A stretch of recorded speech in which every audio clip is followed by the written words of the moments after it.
సంస్కృతి సంపద YouTube channel తరపున అందరికీ స్వాగతం. జీవనయానం అనే శీర్షికలో శ్రీ ఎన్ రామ్మోహన్ గారు ధారావాహిక ప్రసంగం చేస్తున్నారు. వారి ధారావాహిక ప్రసంగంలో ఈరోజు 94వ ప్రసంగం చేస్తున్నారు. శ్రీ రామ్మోహన్ గారికి స్వాగతం. Thank you sir.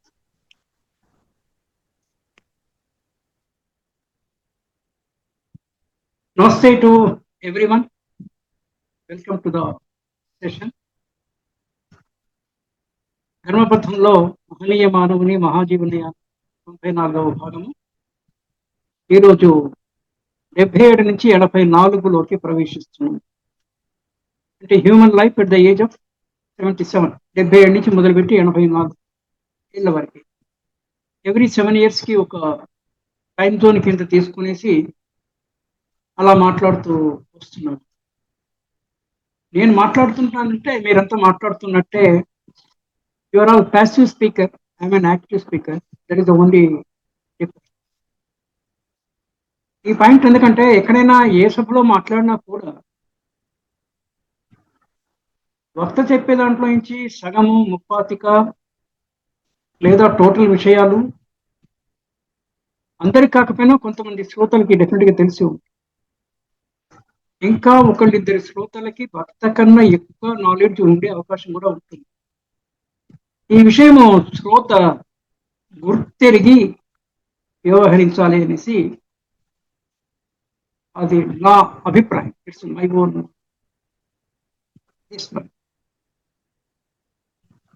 Face to face మీటింగ్లో అయితే ఒకసారి మనం పరికించి చూడొచ్చు. అంటే ఎవరన్నా మనకన్నా ఎక్కువ విజ్ఞులు అంటే పూర్వ పరిచయంతో కానీ అంతకుముందు మనకు చూడకపోయినా కూడా 1-2 మాటల్లో మనము ఎస్టిమేట్ చేయొచ్చు. వినేవాడు మనకన్నా ఎక్కువ నాలెడ్జ్ ఉండడం వల్ల ఏమీ ప్రాబ్లం. మనకంటే ఎక్కువ నాలెడ్జ్ ఉన్న ప్రాబ్లం లేదు, తక్కువ నాలెడ్జ్ ఉంటే ఏదో నాకే ఎక్కువ వచ్చు అనేసి విరవేయాల్సిన పని లేదు. ఎక్కువ నాలెడ్జ్ శ్రోతకు ఉన్నప్పుడు మనం తగు రీతిని వాళ్ళకి బాడీ లాంగ్వేజ్ రూపంలో కానీ మౌఖికంగా కానీ we have to acknowledge. ఆంగ్లంలో ఎక్నాలెడ్జ్ అంటారు. మనం వాళ్ళని గుర్తించాలి. సరే, కరెంట్ పాయింట్కి వస్తే 77 నుంచి 84 పండు ముసలి అనే ఒక పదం వాడుతుంటాం. పండు ముసలి అంటే సుమారుగా ఒక 90 years దాటిన తర్వాత వాళ్ళని పండు ముసలి అనొచ్చు. 77 నుంచి 84 వరకు పండు ముసలి కాదు. కానీ నేను ఒక కొత్త ప్రయోగంలో, అది ఉందో లేదో తెలియదు నాకు, దూర ముసలి, దూర పండిన పండు, దూర పండు, మక్కిన పండు అంటాము. అంటే ఇంకో 2-3 days ఇస్తే మక్క వేస్తుంటారు పండు. నేను చిన్నప్పుడు గ్రామంలో ఉన్నప్పుడు దూర పండును తీసుకొచ్చి ఆకుల మధ్యలో వాటిని పెడితే 2-3 daysలో అవి మక్కిపోతాయి. మక్కితే ఫుల్ లెవెల్ అయినట్టు. రైపన్ ఫ్రూట్స్, ఫ్రూటే అది, రైప్ అయిపోతే రైపన్ ఫ్రూట్. అలాగే దూర ముసలి వాళ్ళు పండు ముసలి. నేను హైదరాబాద్లో ఇప్పుడు ఎక్కడైతే సైదాబాద్ కాలనీలో ఉంటున్నానో అక్కడ దాదాపుగా 20 years బ్యాక్ నుంచి నా సొంత ఇల్లు అయినా కూడా మేము ఇక్కడ ఉండక అద్దెకి ఇచ్చాం. నేను ఇక్కడి నుంచి నాకు కుప్పం ట్రాన్స్ఫర్ అయ్యి తదుపరి కలకత్తా ట్రాన్స్ఫర్ అయ్యి, కలకత్తా నుంచి మళ్ళీ చెన్నై ట్రాన్స్ఫర్ అయ్యి, చెన్నై నుంచి విజయవాడ ట్రాన్స్ఫర్ అయ్యి, విజయవాడ నుంచి బ్యాక్ చెన్నై ట్రాన్స్ఫర్ అయ్యి అక్కడ రిటైర్ అయ్యి 10 years అట్లా సర్వీస్లో గడిచిపోయింది. ఆ తర్వాత మా రెండవ అబ్బాయి ఇక్కడ హైదరాబాద్లో is having a flat in Maytas hill county అని, నిజాంపేట్ అవతరం, Nizampet Bachupalli road. Is having a flat there and also in గచ్చిబౌలిలో LNT యూనివర్సిటీ అని ఉర్దూ యూనివర్సిటీ. మేము అక్కడ ఒక 4-5 years హిల్ కౌంటీలో, మైటాస్ హిల్ కౌంటీలో ఒక 4-5 years ఇక్కడ ఉండడం జరిగింది. ఈ ప్రస్తావన ఎందుకు వచ్చిందంటే ఆ రెండు కూడా గేటెడ్ కమ్యూనిటీస్. మీరు కొంతమంది చూసుంటారు. మైటాస్ హిల్ కౌంటీస్ చాలా పెద్ద ఏరియా. ఆయనది రామరాజు, సత్యం రామలింగరాజు వాళ్ళ ఇది. సత్యాన్ని తిరిగేస్తే మైటాస్, SATYAM MYTAS వాళ్ళది కాబట్టి వాళ్ళు చమత్కారంగా అట్లా పెట్టుకున్నారు దాని ఆ ప్రాజెక్ట్ పేరు. అట్రాసిటీస్. సో పెద్ద ఈ దీంట్లో పెద్ద సెక్యూరిటీ లోపలికి అంత ఈజీగా పోవడం ఉండదు. అందరికి కార్లకి దీనికి అంత పర్మిషన్స్ అవి వాట్ ఎవర్ దీస్ థింగ్స్.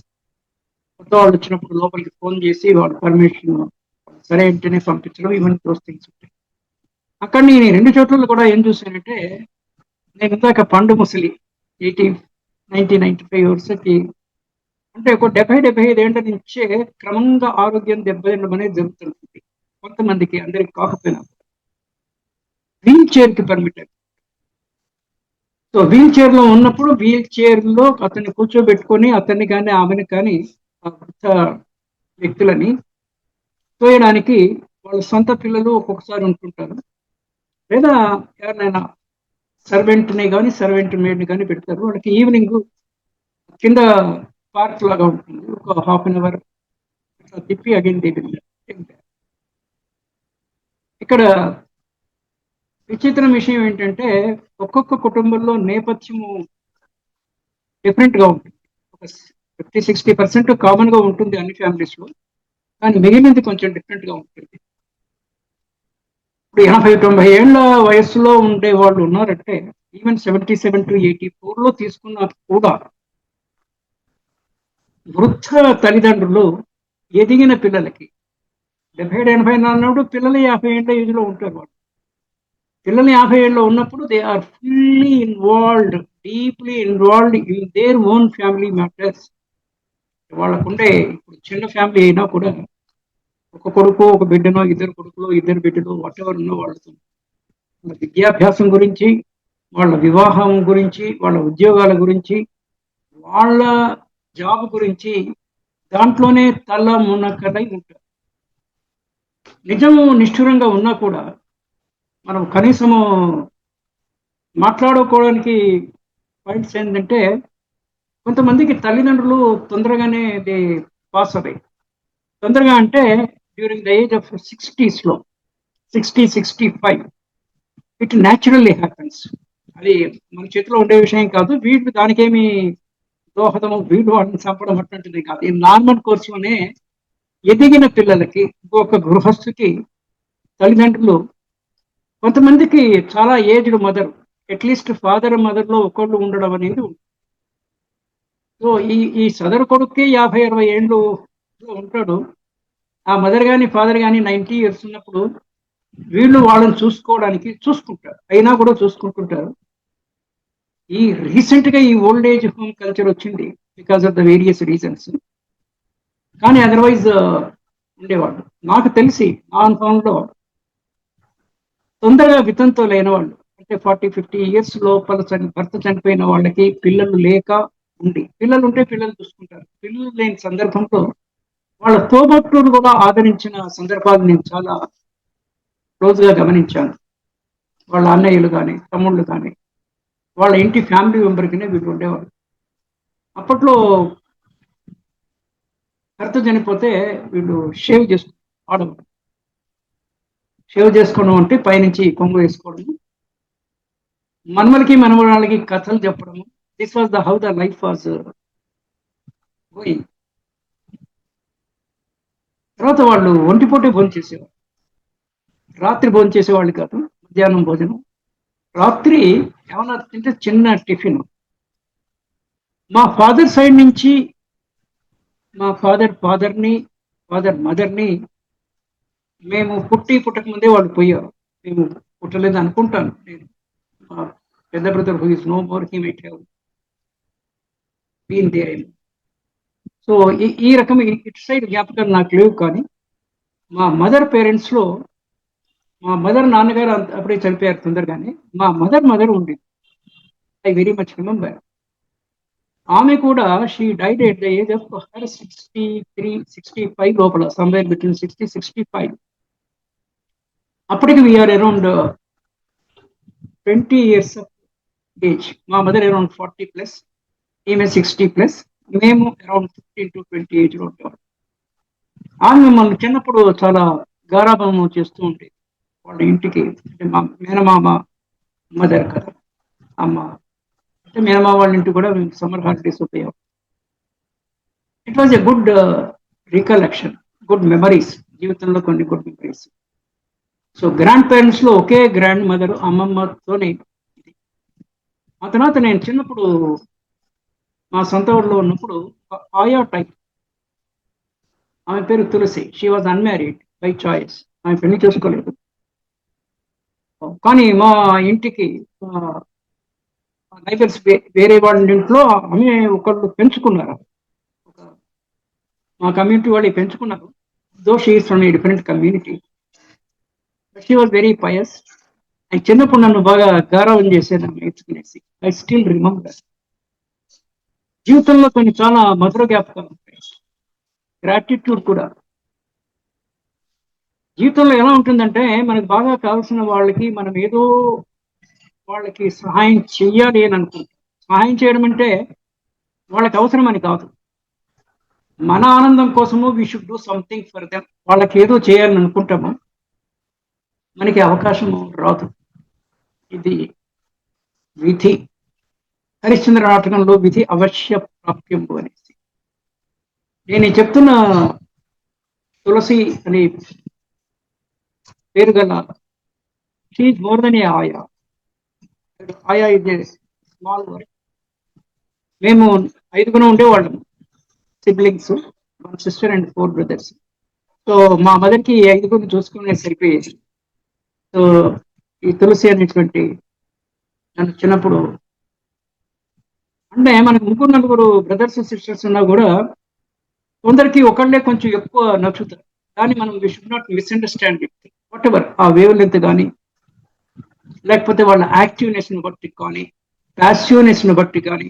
అల్లరి చేయకుండా ఉంటే సమ్ పీపుల్ లైక్, అల్లరి చేసేవాళ్ళని కొంతమంది లైక్ చేస్తారు. This the different combinations and that's. మేము ఆ ఊరు వదిలి సిటీకి వచ్చినప్పుడు she was feeling very bad. వీళ్ళు వెళ్ళిపోతున్నారు. ఆమె మాతో పాటు హైదరాబాద్ రమ్మన్నా కూడా, అన్నగారు అడిగినా కూడా షీ వాజ్ నాట్ కంఫర్టబుల్. ఊళ్ళో పెరిగి అక్కడే కదా, షీ వాజ్ దేర్. ఇవి ఎందుకు చెప్తున్నానంటే మనకి కొన్ని మధుర జ్ఞాపకాలు చాలా ఉంటాయి. అనుకున్నవానికి కుదరదు. ఒక చిన్న స్మాల్ 100 పేజెస్, ఎక్కువ పేజీలు అక్కర్లా, 70, 80, 100 పేజీల్లో కనుక మనం ఎవరిని ఇటువంటి రాయగలిగితే ప్రతి ఒక్కళ్ళు మాట్లాడింది, ప్రతి ఒక్కళ్ళు. నా దగ్గర మెటీరియల్ ఉంది రాయడానికి. సమయం కుదరట్లేదు, చిక్కట్లేదు అనేది మనం సాకు చెప్పరాదు ఎప్పుడు కూడా. అంటే నేను ఇప్పుడు చెప్తున్నప్పటికీ కూడా చెప్పరాదు, ఎందుకంటే సమయము దేవుడు అందరికి ఇచ్చింది అదే 24. ఎంత పనికి మాలిన వాడికి కానీ, ఎంత పనికి వచ్చేవాడికి అయినా కూడా అదే టైం. దీంట్లోనే మన ప్రియారిటీస్ అంటాం. మనం ఏది కొంచెం తర్వాత చేయొచ్చు, ఏది ముందు చేయొచ్చు అని మనము సవరించుకునేసి ప్రియారిటైజ్ చేసే దాని మీదనే ఆధారం. This is one thing. So 77 to 84 is the last phase of active life అన్న అభిప్రాయంలో నేను ఉంటాను. సో ఒకసారి 77లో ఎంటర్ అయ్యి మెల్లమెల్లగా వెళ్ళిన కొద్దీ శారీరక మానసిక శక్తులు కొంచెం తగ్గొచ్చు, మెమరీ కొంచెం ఫేడ్ అవ్వచ్చు, మరీ ఎక్కువ కాదు కానీ కొంచెం ఫేడ్ అవ్వచ్చు. ఫిజికల్ యాక్టివిటీ కూడా కొంచెం తగ్గే అవకాశం ఉంటుంది. నేను ఐఎమ్ 74. ఇంకో 3 years అయితే 73 కంప్లీట్ అయ్యి 74 రన్నింగ్. ఇంకో 3 years అయితే 77 మీరు బి టచింగ్.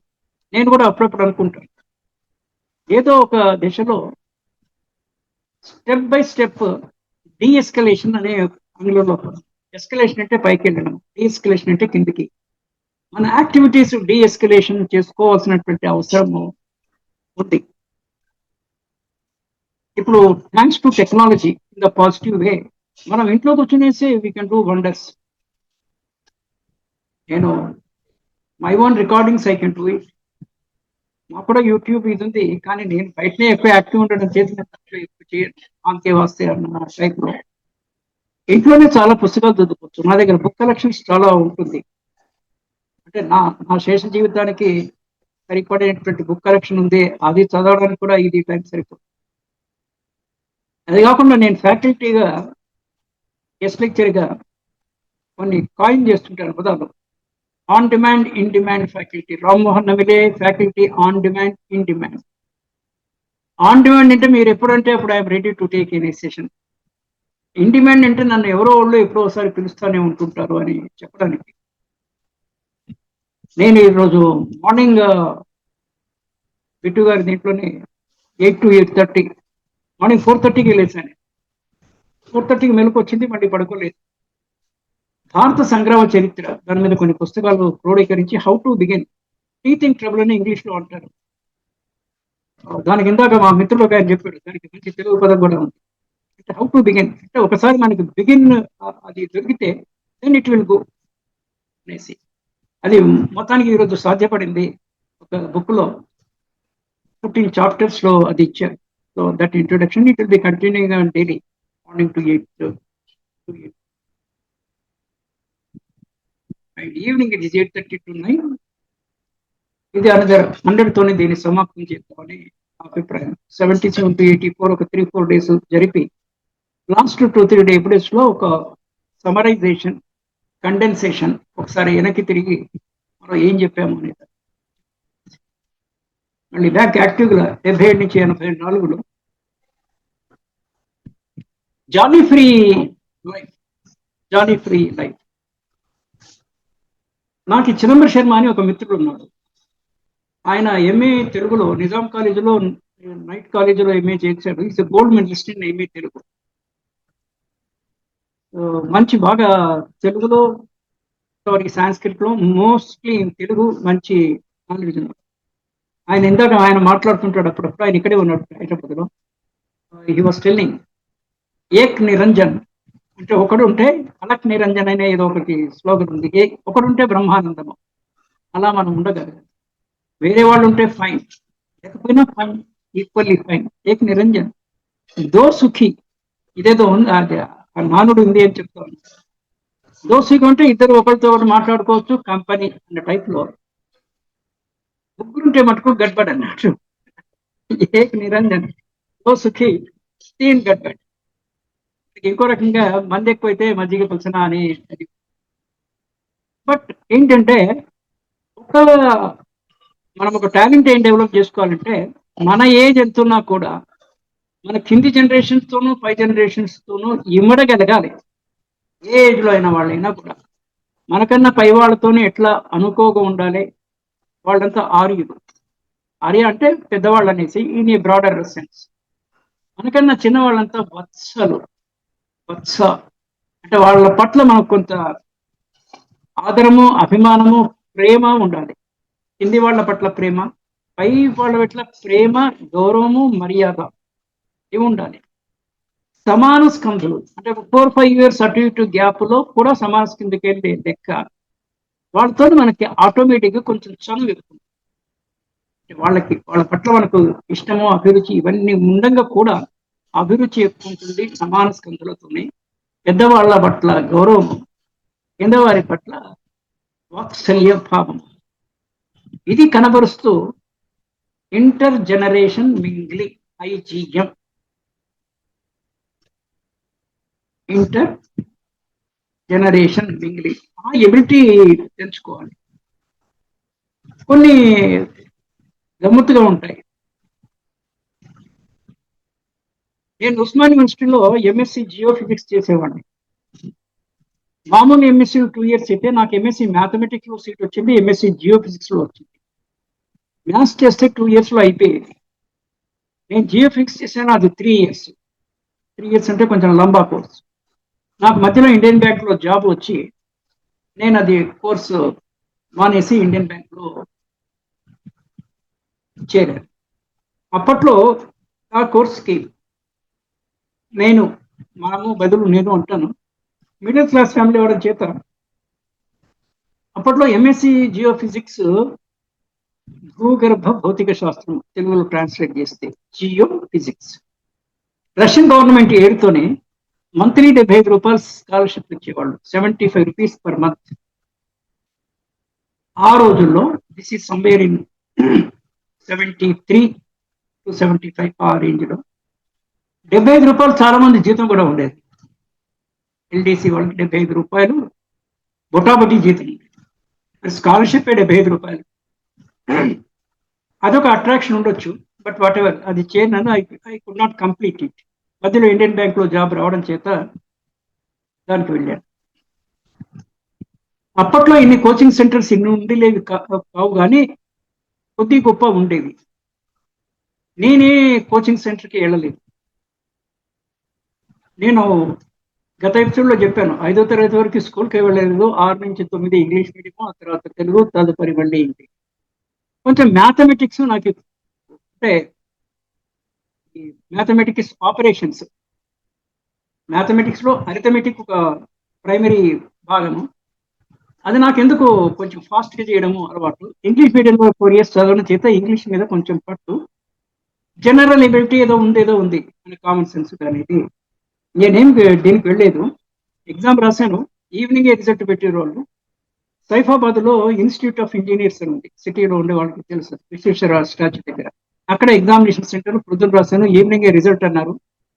నేను ఇక్కడ సైదాబాద్లో ఉండేది, ఇక్కడి నుంచి అక్కడికి పోయి సైకిల్ వేసుకొని వెళ్ళి చూసుకున్నాను. I was sure that my name will be there, my name was there. Next day was the interview ఇచ్చాను.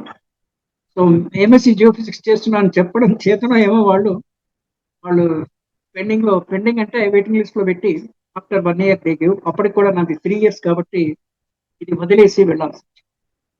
ఇవన్నీ విషయాలు ఎందుకు చెప్తున్నారంటే, అందరికీ ఫాస్ట్ ఫుడ్ కల్చర్లో, రెడీమేడ్ ఫుడ్ నాలెడ్జ్ కూడా, విద్య కూడా అట్నే రావాలని చెప్పారు. కష్టపడి చదువుకోలేదు. అంటే మన ఇంటెలిజెన్స్ ఎంత అనేది మనం దాన్ని అంచనా వేసుకొని దానికి తగ్గట్టుగా కొంచెం ఇంటెలిజెన్స్ ఎంతైతే తక్కువ ఉంటుందో అంతంత హార్డ్ వర్క్ ఎక్కువ చేయాలి. ఇంటెలిజెన్స్ ఎంతైతే ఎక్కువ ఉంటుందో కొంచెం హార్డ్ వర్క్ తగ్గినా సరిపోతుంది.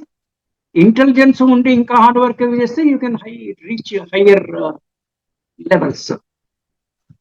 ఇంటెలిజెన్స్ కూడా పెంచుకోవచ్చు, అంటే తినే ఫుడ్ని బట్టి దాన్ని బట్టి కూడా కొంత జెనెటికల్ గా ఉన్నప్పటికీ కూడా మన పరిసర వాతావరణాలను బట్టి కూడా we can improve our knowledge. So, I am 77 to 84. చూస్తుండగా 7 ఏళ్ళు అయిపోతుంటుంది. హౌ డు యూ ఫీల్ అనేది ఒకసారి ఆత్మవిమర్శ అని ఎగ్జాక్ట్లీగా కాకపోయినా కూడా, did we lead a satisfactory life, సంతోషకరమైనటువంటి జీవితాన్ని జీవించామా? ఎస్ అనే ఆన్సర్ రావాలి, నో రాకూడదు. కొన్ని కష్టాలు జీవితంలో తప్పవు, పడితే పడి ఉంటాం కష్టాలు, సో వాట్ అనేది ప్రతిదానికి అదే. మనల్ని ఏమన్నా కొంతమంది అవమానించి ఉండొచ్చు, లెవెల్ తక్కువ ఉన్నప్పుడు మనం బాధపడి ఉండొచ్చు. ఫర్గెట్ దోస్ థింగ్స్, అయిపోయింది కదా. ఇక్కడ ఒక గుణపాఠం ఏంటంటే, నేను పాఠం కానీ గుణపాఠం కానీ, మనము మన సైడ్ నుంచి జనరల్గా మన హ్యూమన్ టెండెన్సీ ఏంటంటే, మనకన్నా ఒక స్థాయి తక్కువ, అంటే ఎన్ని లెవెల్స్ తక్కువ, ఎన్ని మెట్లు స్థాయి తక్కువ, 1, 2, 3, ఎంతెంత స్థాయి తక్కువ ఉంటే అంత గౌరవం తక్కువ ఇవ్వడం అనేది సహజమైనటువంటి విషయం మానవులకి. We should be an exception for it. మనం అలా ప్రవర్తించాలి. ఎంత చిన్నవాడైనా we should offer the chair. చాలా మంది కొంచెం తక్కువ వాళ్ళు వస్తే, ఫర్ ఎగ్జాంపుల్ ఇది ఇంతకుముందు చెప్పాను, మా గుళ్ళో ఇంతకుముందు ఇక్కడ వాచ్మెన్ ఉండేవారు, ఇప్పుడు వదిలేశాను. పక్కన ఈయన ఈవినింగ్ రోటీ తయారు చేసి 3 daughters ఆయనకి. ఒక మెడిసిన్ అయిపోయింది, she is doing PG medical, watchman doctor. చూడండి ఎంత విచిత్రము. మంచి వాళ్ళ పిల్లలు వాళ్ళు చాలా ట్యూషన్ కి దానికి ఖర్చు పెట్టినా కూడా they are unable to get the seat. ఇంకో అమ్మాయి ఇంజనీరింగ్ ఫైనల్ ఇయర్ ఏదో ఉంది, పెద్ద అమ్మాయి మ్యారేజ్ అయింది, ఆమె కూడా బీకామ్ పాస్. సో ఈ విషయం నాకు తెలియదు. ఆయన ఒకసారి మా ఇంటి పైన చెట్టు మామిడికాయలు కోసం అనేసి మామిడికాయలు తెంపుకోవడానికి, నేను సొసైటీని చాలా వరకు గమనించి I feel happy also, feel satisfied, happy, and also కొంచెం అంటే తెలుస్తుంది how the society is going. So వాళ్ళ అక్కడ మూల మీద కనిపిస్తే ఇట్లా అని చెప్పాడు, ఇట్లా పిల్లలు ఇట్లా అంటే was very happy on that. ఈ అమ్మాయిని ఎప్పుడైనా రమ్మన్నాను, ఒక అమ్మాయి వచ్చింది ఇంజనీరింగ్ చదువుకుంది, ఆమెకు ఒక dictionary or something, I gave a book and ask her to SIT in the sofa. నేను ఎక్కడ కూర్చుంటానో మనకి ఎదురుగా సేమ్ థింగ్. చాలా మంది నేను నా చిన్నప్పటి నా జ్ఞాపకాలలో ఎవరన్నా కొంచెం పరివాళ్ళు కానీ కొంచెం వాళ్ళు వస్తే, అంటే what made me to give her respect అంటే she is doing our engineering BCom BTech చదువుతా ఉంది ఆమె, 3rd year 4th year ఏదో మంచి కాలేజీలో చదువుతా ఉంది. చాలా middle income, higher income group వాళ్ళు కూడా వాళ్ళ పిల్లలు బీటెక్ సీట్ సంపాదించుకోలేకపోతున్నారు, ఎంసెట్ లో seat. So we should honour our level of education. అయినా కూడా ఆమె వచ్చి 2-3 నిమిషాలు కూర్చోమంటే కూర్చుంది, లేకపోతే నిలబడేది. సో మన అహం ప్రదర్శించాల్సిన అవసరం లేదు. మనం ఈ రోజు కొంచెం చిన్న చూపు చూసిన వాడు రేపు పొద్దున మనకన్నా ఒక 5-10 రెట్లు ఎక్కువ స్థాయికి పోవచ్చు. ఈ మొత్తం ఈ జీవిత 60-70 ఏళ్ల జీవిత క్రమం మీరేం సంపాదించారు, అట్లాంటప్పుడు మీరు మళ్ళీ అతని కేసి చూడగలిగేటువంటి ధైర్యం, స్థైర్యం మనకు ఉంటుంది. కొన్ని ఎవరికైనా సీట్ ఆఫర్ చేసి కూర్చోబెట్టి ఏ టైంకి వస్తే, ఇంకోటి ఆతిథ్యం కూడా ఈ పర్టికులర్ ఈ ఏజ్ లో టీ టైంకి వచ్చిన వాడికి టీ, బ్రేక్ఫాస్ట్ టైం వచ్చిన వాడికి breakfast. We should offer and not only offer, we should press them, please have it. చేశానంటే మళ్ళీ కొంచెం తినండి, ఏమైంది. లంచ్ టైంకి వస్తే లంచ్, పిలవకుండా వస్తే అభ్యాగతి, పిలిచి వస్తే అతిథి అన్న కాన్సెప్ట్. పిలవకుండా వస్తే మహదానందం. ఏదో చెప్తుంటారు, కాకి అరుస్తుంటే ఇంటి పైన ఇప్పుడు కాకులే లేవు, తగ్గిపోయినాయి. కాకి అరిస్తే వారు చుట్టూ వస్తారు. కానీ మనకి తెలియకుండా ఎవరన్నా, అంటే పాత రోజుల్లో ఉండింది, ఇప్పటికి కూడా ఎంతో కొంత మిగిలి ఉంది అనుకుంటాను. ఇంకా సీనియర్ జనరేషన్ లో ఎవరైనా సడన్ గా మనకి బాగా నచ్చిన వాళ్ళు మన ఇంటికి వస్తే we will be happy like anything. చెప్పా పెట్టకుండా వస్తే. నేను కూడా ఇప్పటికి కూడా నాకు ఒక అలవాటు ఉంది. నేను ఎక్కడికైనా వెళ్తే ఆ దారిలో వస్తుంటే తెలిసిన వాళ్ళ ఇంటికి వెళ్తాను. నేను ఫోన్ చేసి ముందే అపాయింట్మెంట్ తీసుకొని నో ఫార్మాలిటీస్ వెళ్తున్నాను. ఏముంది, వాళ్ళు రిసీవ్ చేసుకుంటారు, లేకపోతే లేదు, చేసుకోకపోతే next time you don't go. What is మొత్తానికి ఎంజాయ్ యువర్ లైఫ్. వెనక్కి తిరిగి చూసుకుంటే మనం కొన్ని ఇబ్బందులు ఏర్పడినా కూడా that we need not take it far. వాటిని న్యూట్రలైజ్ చేసుకొని ఇప్పుడు you be happy. Call your friends for you talk. మొబైల్లో మాట్లాడొచ్చు, ఎప్పుడైనా ఇంటికి రమ్మనొచ్చు. వాళ్ళు ఏమన్నా టైం తీసుకొని, అంటే ఇప్పుడు మారుతున్న పరిస్థితుల్లో ఇట్ ఈస్ ఆల్వేస్ బెటర్. నేనేదో ఇట్లా చెప్పాను సరదాగా, చెప్పా పెట్టకుండా అనే వెళ్తాననేసి, కానీ to be comfortable to both. అంటే నేను అదే పనిగా జనరల్ గా వెళ్ళను, కానీ ఆ రూట్ లో వెళ్తున్నప్పుడు I just touch and go personality. నేను దేంట్లో అదే పనిగా I'm not involve, touch and go type లో. So I stop here for this day. రేపు మళ్ళీ కంటిన్యూ చేస్తాము. నమస్తే. Done sir. జీవనయానం శీర్షికలో ధారావాహిక ప్రసంగం చేసిన శ్రీ రామ్మోహన్ గారికి ధన్యవాదాలు. Thank you sir.